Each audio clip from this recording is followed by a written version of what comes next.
మొదటి ఉదాహరణ యుద్ధం యొక్క 12వ రోజున జరిగింది. అర్జునుడి ఏకైక లక్ష్యం జయద్రథుడిని చంపడమే. అతను కౌరవ సైన్యంలోకి వెడుతుండగా అతను కర్ణుని ఎదుర్కొన్నాడు.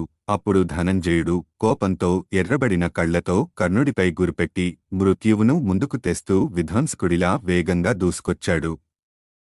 గాంధీవ నుండి కాల్చిన ఆ షాఫ్ట్ ఒక శక్తివంతమైన పాము కోసం వెతుకుతున్న గరుడు వలె వేగంగా కర్ణుని వైపుకు వెళ్ళింది.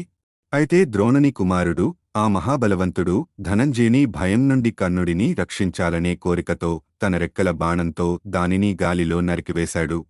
రెండోసారి అప్పుడు ధనంజయుడు ఒక సమయంలో చాలా వేగం అవసరమైనప్పుడు ఆ యుద్ధంలో కర్ణుని నాశనం కోసం సూర్య తేజస్సుతో కాల్చాడు. అయితే ద్రోణుని కుమారుడు అర్ధచంద్రాకారపు బాణంతో అది ఆకస్మికంగా కర్ణుడి వైపు ప్రవహించడంతో ఆ దండం నరికివేశాడు. ఈ విధంగా అశ్వత్థామనుచే నరికివేయబడిన ఆ దండం భూమిపై పడింది.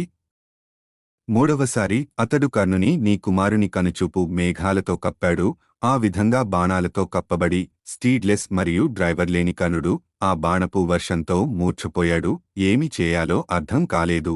ఆమె అతనిని కారు రహితంగా చూసింది. అశ్వత్థామన్, ఓ రాజు, అతన్ని తన కారుపై ఎక్కించేలా చేశాడు మరియు అర్జునుడితో యుద్ధం కొనసాగించాడు.